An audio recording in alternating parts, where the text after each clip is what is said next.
Can everybody hear me? Okay, can I have a drum roll, please? Welcome everybody to the wedding, Mr. and Mrs. Stewart! So you may be wondering why I'm doing a speech. It's not a tradition.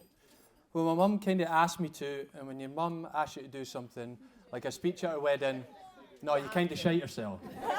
And this is normally a speech reserved for the father of the bride, but life happened on that one. But it got me thinking about roles people have in people's lives. And for the last 34 years, my mum, her greatest role has been just that, as a loving mother. From baking with me every Tuesday, something that she didn't do a lot of. You wanted to bake, you didn't. Teaching us things that I wouldn't know how to teach, like empathy, caring for people, and of course animals. All the way through to things like teaching you how to really petrify your sister. And I'm proud to say that that's something we've kept up. I have to say, although she is a fantastic mum, and she always will be a fantastic mum, she might just be an even better yaya. What do you think, Maisie? And before I share a story about my mum that I think I'll have people in this room going, that's why I love Connie. There are a few things I like to say about Craig. So don't worry, Craig. You don't have to take a deep breath. So every family needs a Craig. So helpful, selfless, funny, good-natured, and you can tell when they've been well raised. I genuinely couldn't think of a better man to be sat at this table today. So please, let's raise a glass of love and appreciation to Craig.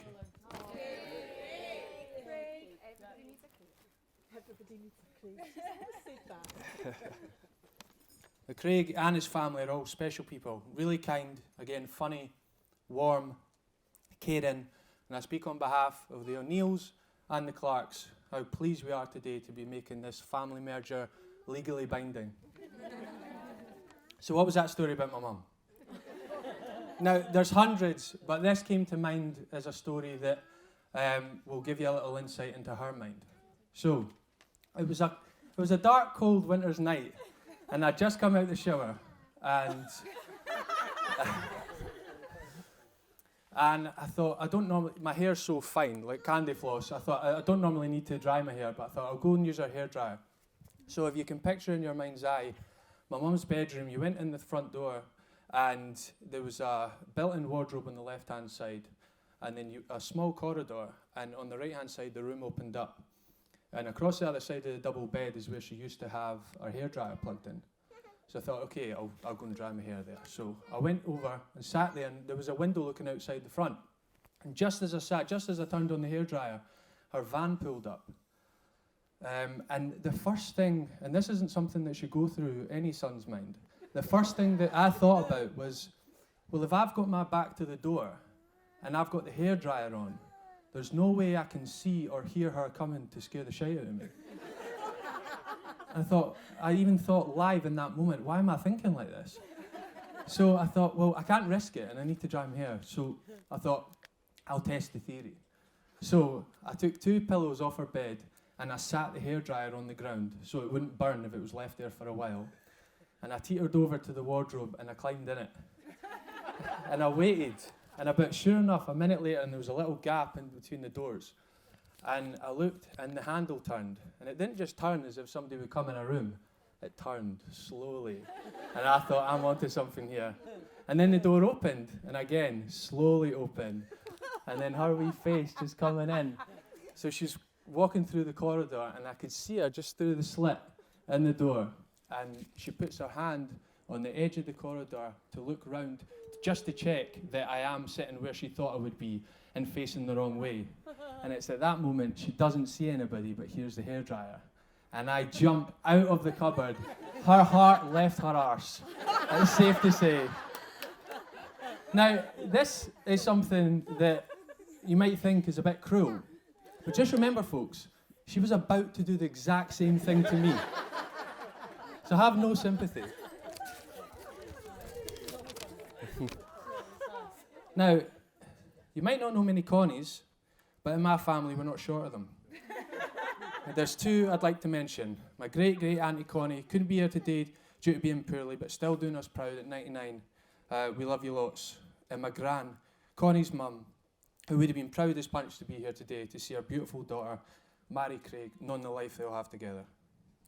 Now, as I said earlier, this isn't a father of the bride speech, it's son of a bride speech. So I'd like to end the son of a bride speech by saying thank you to my mum and Craig for everything that they do, for giving everyone here a reason to be together and to celebrate, and for everyone making this day at the one and only Wheatlands a truly special one. Thank you.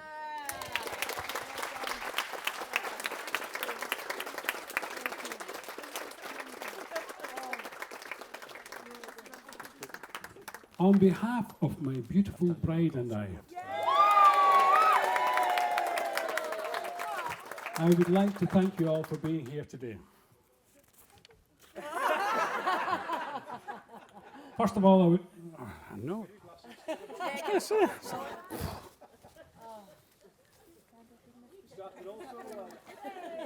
We're going to be okay now.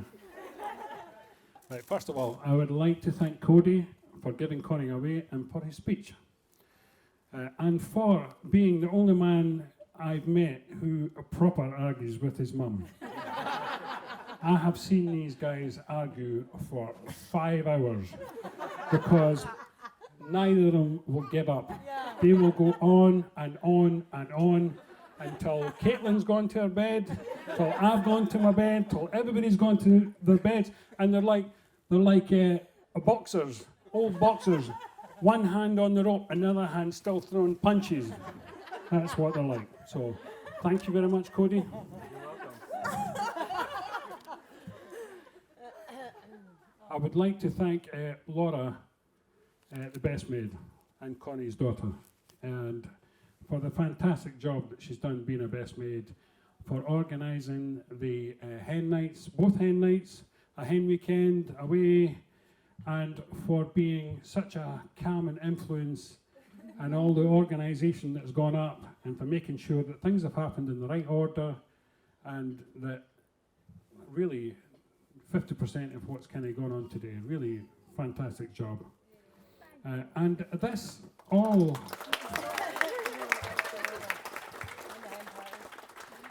I have to say that this is all while being a mum, a lawyer, solicitor, is that the same thing? And a business owner as well. So, really unbelievable. Thank you. Look after John. And also being in charge of John, so looking after 2 children, basically.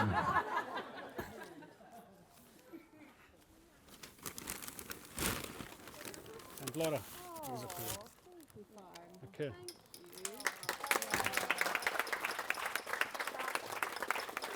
Thank you, Laura. I'd like to thank Connie's bridesmaids, Caitlin and Bev, for the love and support, for the help getting ready today, doing the ring that we were married beside, for putting the balloons, sorting out all the balloons and all the tidying up and the helping out and the cleaning and the doing and all that kind of good stuff. Fantastic. Thank you very much. So, my main duty in this speech is to propose a toast to the bridesmaids, so at this point I would like to do that. Okay, so I don't have a drink.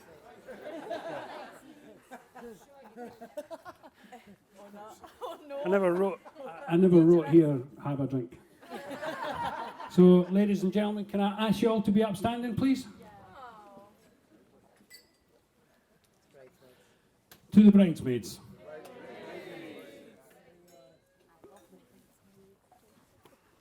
Jesus, Cody.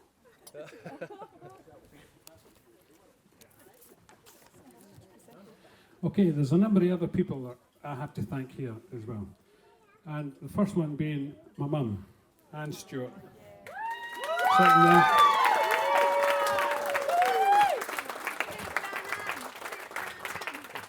And she is basically the head of our clan.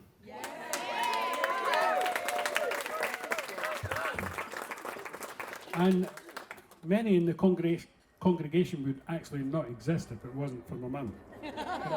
About a quarter of the people here just wouldn't have been born. So, and that's not to say that she put it about a bit. It was with me You know,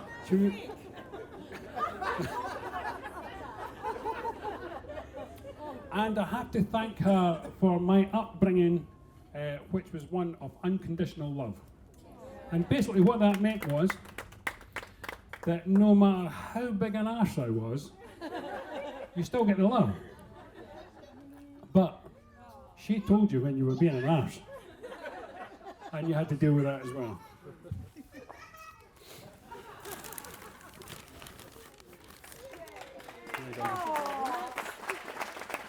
Thank you. Love you.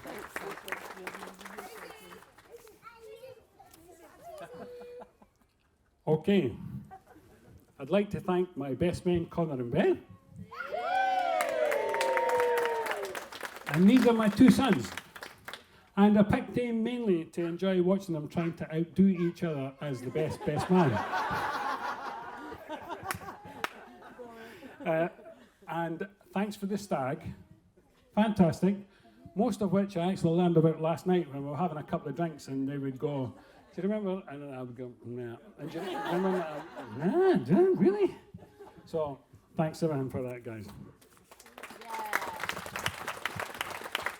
Yeah. Erin has made the cake, the wedding cake. And I'm getting to Matthew, okay? He comes in just there. Matthew is the chief taster of all the things that were happening for the cake. And you'll see the cake later. Maisie, for being the flower girl, the most amazing flower girl ever. Abby and Tom for painting the signs, helping tidy and feeding us last night. Special thanks to Diane and Bob for all your help through the week, keeping me calm and saying that it's all going to be all right on the night. Special thanks to Leslie and Andy for exactly the same thing, saying it's all going to be fine and keeping me calm. And yeah, it wasn't stressful much, was it? Linda, Debbie and Scotty for helping setting up. Ross for the amazing top table, for cutting that from a tree. John and his sister Joanna for designing all the invites and all the cards and all the table plan and all the rest of it. Neil the Piper, how good is he? Stuart for taking the video. John for taking the pics. The DJ tonight. PN Catering for feeding us all and making us all feel welcome.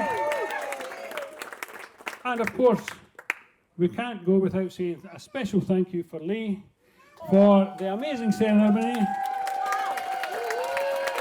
And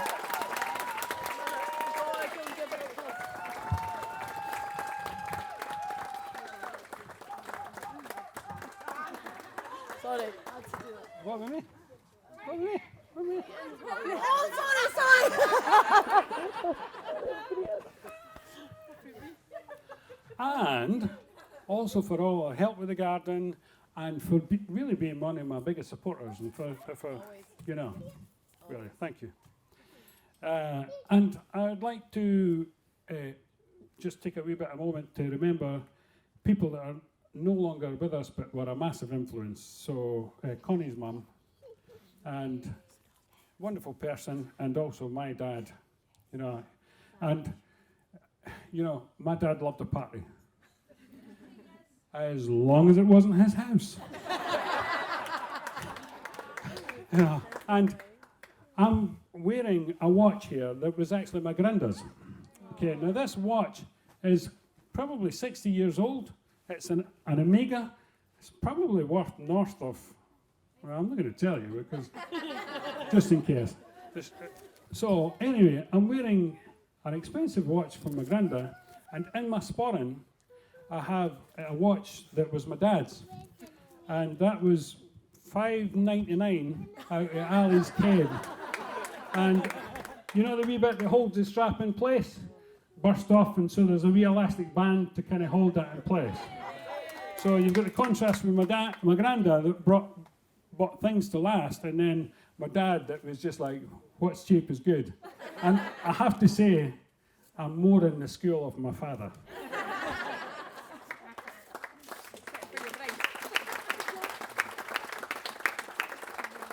I would like to thank everybody who's here today. You're here today because you've been important in our life and you've played a role in our life. If it had been up to Connie, the numbers would have been 2 to 3 times what they are just now. If it had been up to me, it would be about 10 of us here because, you know, these things cost money. A special shout out for the people that have travelled from Barnsley. Juliet and Hannah from Gillingham. All the boys from Sheep Country. Gillingham. And is it Gillingham? Yes. Seriously? Juliet and Hannah from Gillingham. And everybody who's travelled from East Lothian. Especially the people from East Lothian because it's so far away. Oh, right. Now I would like to share a couple of stories about Connie. And in particular, what I've learned about her over the years.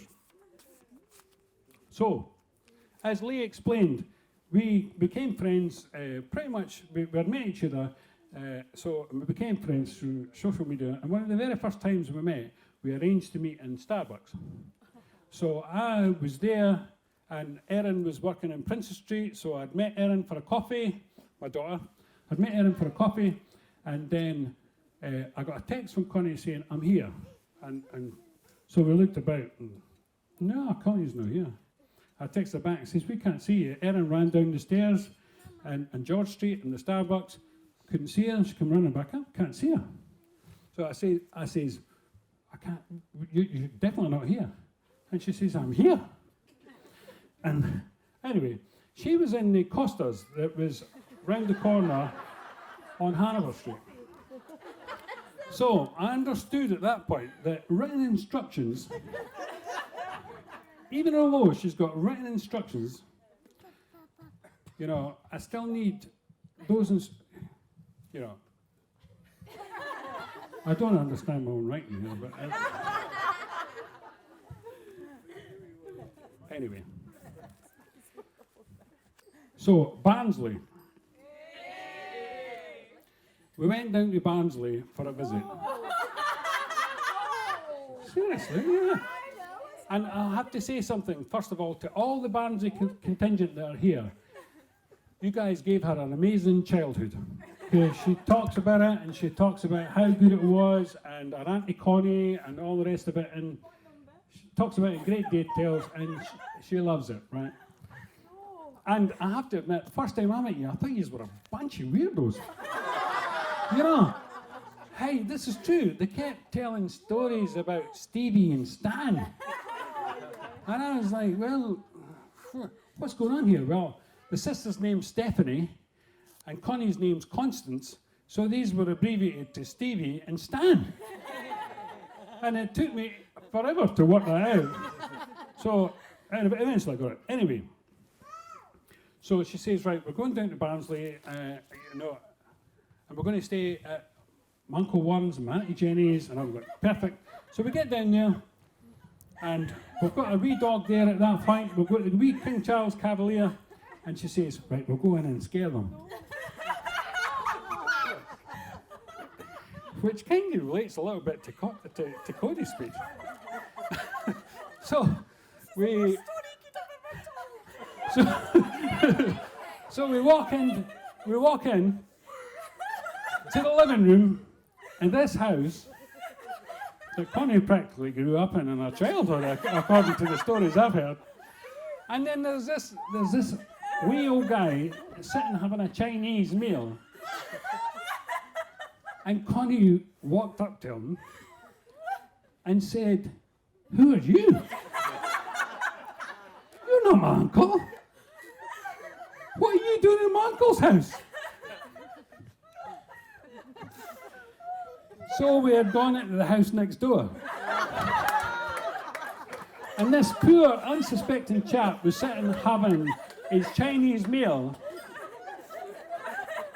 Meanwhile, we had a wee King Charles Cavalier, Taz, who just walked up to the guy, sat down, and started mooching from him.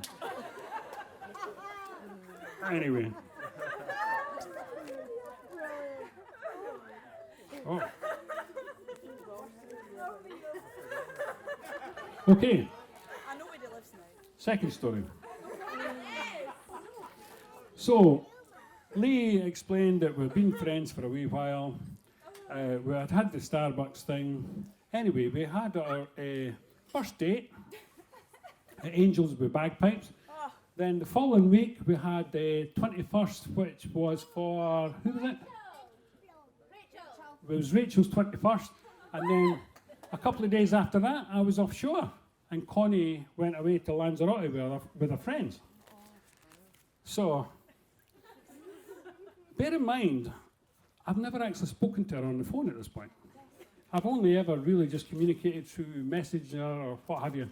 So, she's away on holiday, I went to work offshore, and I says, I think I'll phone her. So I phoned her, and I left a message saying, hi, it's just me, I just wanted to see if you're having a good holiday and having a good time.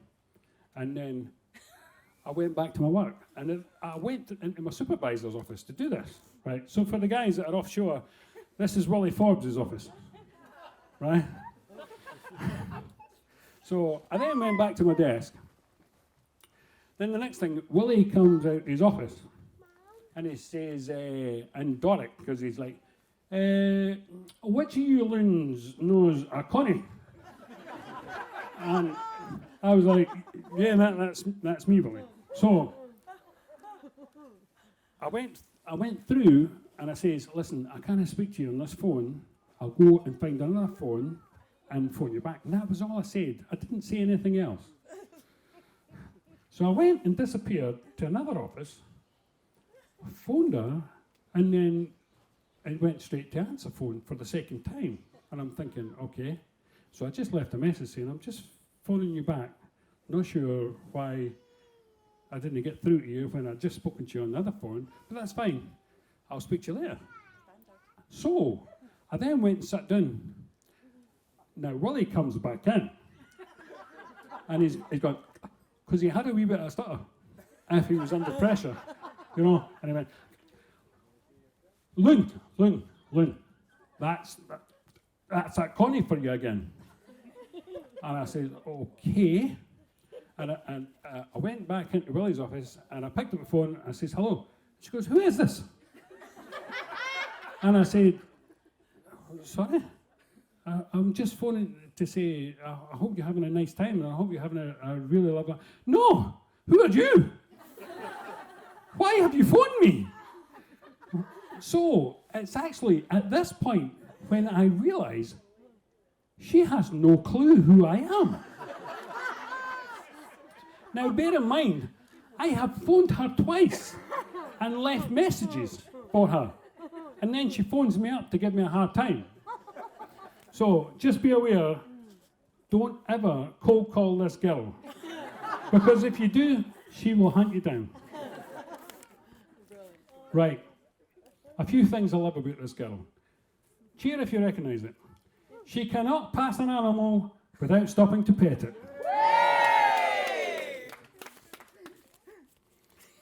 You won't know this, but she loves hoovering and cleaning. She irons my socks and my boxer shorts. I love that she lets Maisie eat spaghetti bolognese in the snug, but not me. I love that when you make her laugh, she slaps the person next to her on the shoulder. I want a special cheer from everybody who's had a Connie slap on the shoulder. I love that when she pours the gin at home, you get pissed twice as quick. I love that she doesn't think she's hot, even though she's smoking. And with that, ladies and gentlemen, thank you, and I will hand you over to the best man.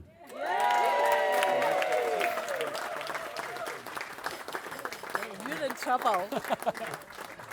In preparation for today, I've been doing a bit of research, and I found that the length of a best man speech should be as long as the groom takes to perform in the bedroom. So on that note, I'd like to raise a glass for Craig and Connie, and thank you all for your time. I'm going to stick this here. So, let us introduce each other. This is Connor, who is more commonly known as the Golden Child. Just a small disclaimer before we start. If anyone is sensitive to light, please do not look directly at Connor's teeth. There's also sunglasses at the back if anyone needs them. Thanks for that, Ben. This is my brother, Ben. He is known as the sensible and reliable one. He doesn't get out that often these days, so I'd just like to say a special thanks to Amber for letting him out on his second night out of the year to be a part of Craig and Connie's special day. And Ben, it'll be good to catch up with you again on Christmas Day. Thanks, bro. So I know it's quite early on in the night, but I'd just like to say that this has got to be the favourite out of all my dad's weddings.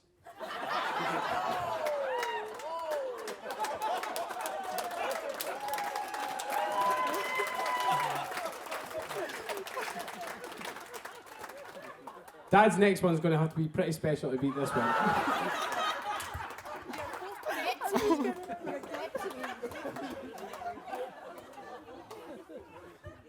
On that note, Dad, congratulations on your hat trick. And in typical match of the day fashion, we'd like to present you with a match ball. If we can get a round of applause for my dad, please.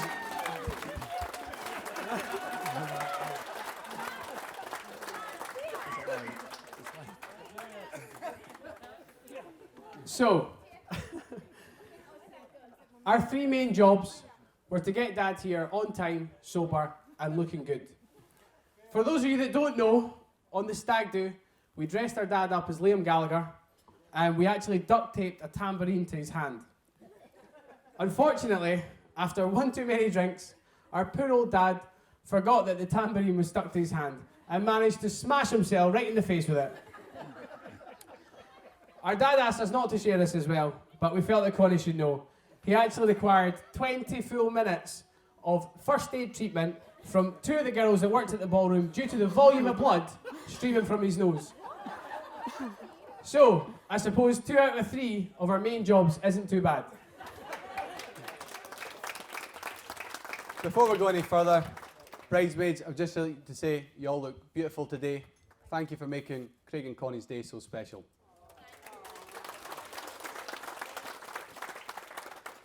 And Connie, it goes without saying that you look absolutely stunning and you've completely stolen the show.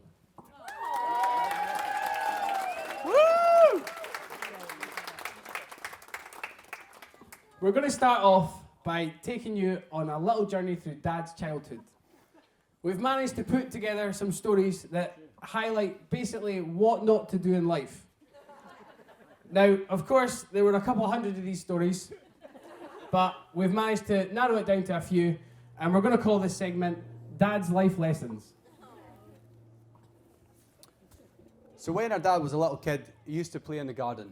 And on one occasion, our gran looked out the window and couldn't see him anymore. But she just assumed that he had went out with his granddad. A little while later, our gran saw a police officer entering the garden. In his arms was our 2-year-old dad. Upon seeing the police officer, our gran's motherly instincts kicked in, as she immediately ran from the front door to hide in the back bedroom. Our poor granddad Sam was then sent to the front door to speak to the police officer. So that's life lesson number 1, supervise your toddlers. When Dad was slightly older, one of his favourite times of the day was when the ice cream van came round. He would always politely ask the man for ice cream, but still learning about the world, Dad decided to pay for the ice cream, not with using money, but with small pieces of hedge he had found in the garden. The ice cream man, feeling sorry for Dad, accepted the payment. Now, this has become a bit of a problem for Dad, and it's actually confused him for a number of years. Dad's concept of money is pretty much non-existent now, as you can probably tell from the amount that he spends on weddings.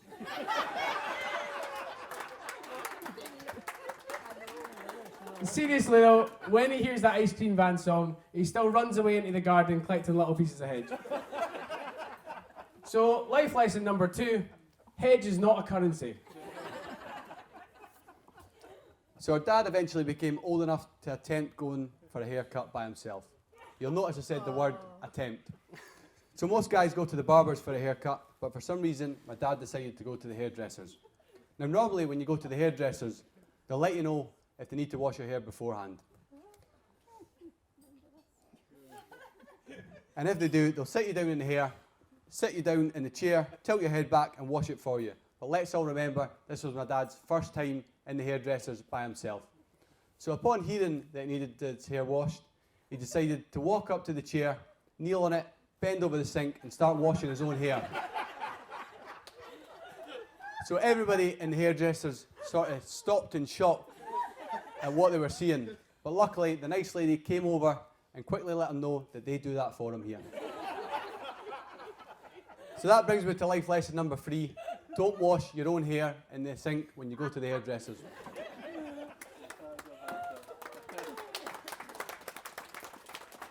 Dad eventually got to the age when he was old enough to buy alcohol. A recipe for disaster, if you ask me. So on one night out, upon entering a pub, pockets full of hedge, he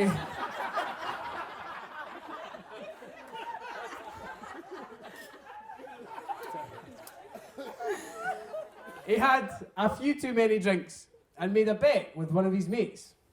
Now this bet was that he wouldn't be sick if his mate was sick in his mouth. My dad lost that bet. So life lesson number 4, don't let your mates be sick in your mouth. So my dad used to work at a plastic factory before he moved offshore.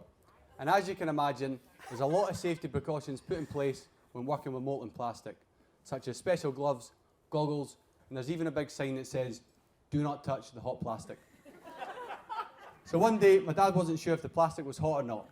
So he decided to take off his glove and touch the plastic.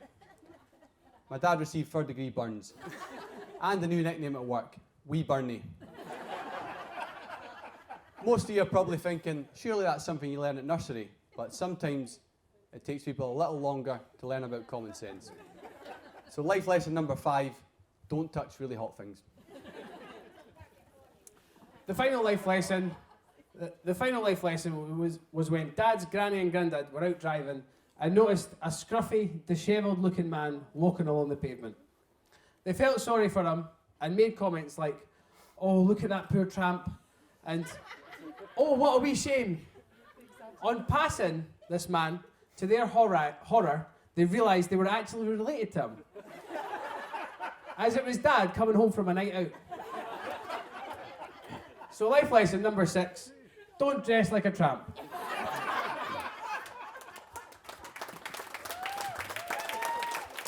That concludes the life lessons. So our dad has always been a mentor over the years, raising us with good intentions and imparting his wisdom along the way. So, let us tell you about the time that Dad and Connie took our 12-year-old little sister Abby to the circus. It turns out it wasn't quite a circus, but more of a live sex show. Dad was obviously the one to buy the tickets. He even paid extra to be in the front row. He was confused why there was a disclaimer entitled Splash Zone.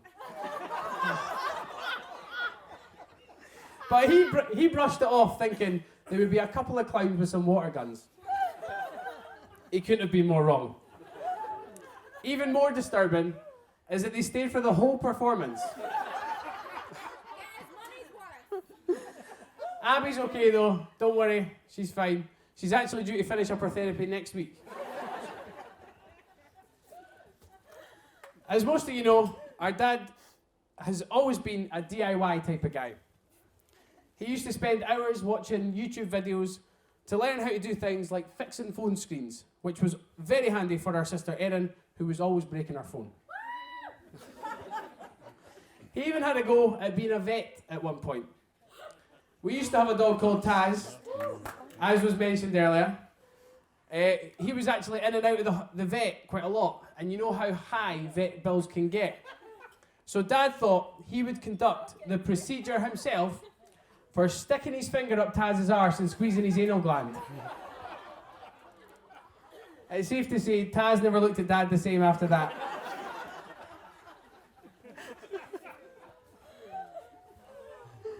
On a more recent occasion, our dad was petting a dog Daisy and noticed a lump on her tummy. He prodded it, poked it, rubbed it, and became more and more concerned, even though Daisy didn't seem to mind it. In fact, Daisy seemed to enjoy it. In a panic, he called for Connie to come home from work and examine the lump. And after a closer inspection, she turned to my dad and said, "Craig, that's our fanny."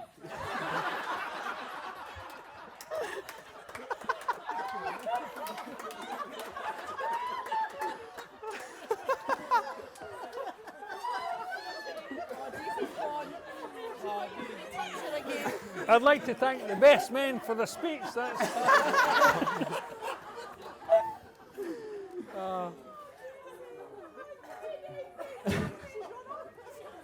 That's why every time Dad goes near Daisy, she lies down like this. So, when me, Connor and Erin were younger, there was always a bit of a debate about who the favourite was. But I think that question was answered the time that Dad entered B&Q with 3 children, but only left with 1.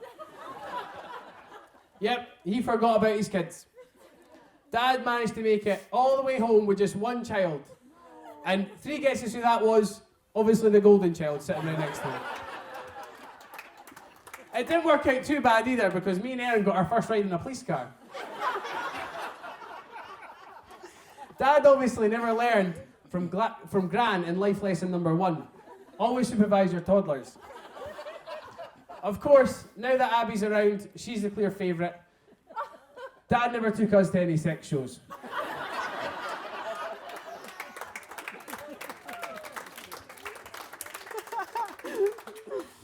We have to admit though, we've also not given Dad the easiest time over the years. You might even say at some points we made his life difficult. For example, my dad has risked his life by being in the car whilst our sister Erin has been driving. Or, one of my favourite stories was when Dad had to drive down to Newcastle during a blizzard. He used to drive a Vauxhall Astra and have a Nokia 3310, which I used to play Snake on for hours at a time. Halfway down the road though, Dad ran into a bit of car trouble and broke down on the motorway. Sitting there in the passenger seat was his Nokia 3310 that had definitely not been played on all morning. And it was completely drained of the battery.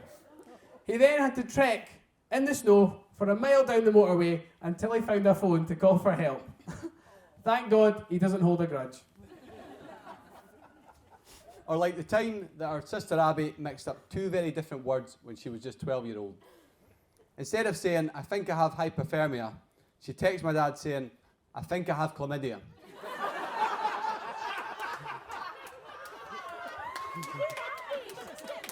All my dad could think about was that he'd led Abby down this path by taking her to that sex show. Or the time he took me, Connor and Erin to the beach in Musselburgh. I can always remember the big chat that he had before we went. He said, "Remember, I'm selling the flat and we've got lots of people coming around for viewings. The flat can't be messy, it can't be smelling of the beach, and we don't actually have any swim clothes for you. And, been trying to read my own writing that's printed. And he said, listen guys, don't go in the sea." So we said, "Of course, Dad, we won't go in the sea, we promise." Long story short, we went in the sea. He was absolutely furious. He marched us back to the flat on this gorgeous day when there was loads of people walking around, and he made us strip off completely naked in the street. Let's just say that we never thought about doing that again. Seriously though, our dad has always been such a huge part of our lives and made us into who we are today. He's always been there when we needed him, and he's been the best role model.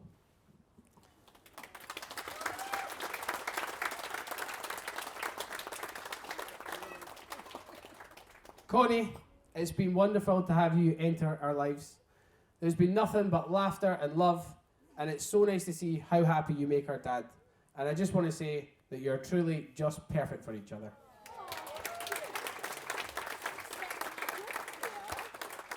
So, can I ask you all to be upstanding and raise a glass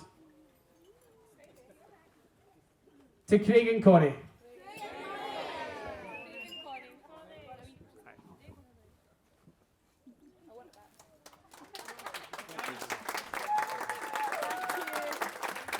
Thank you very much, guys.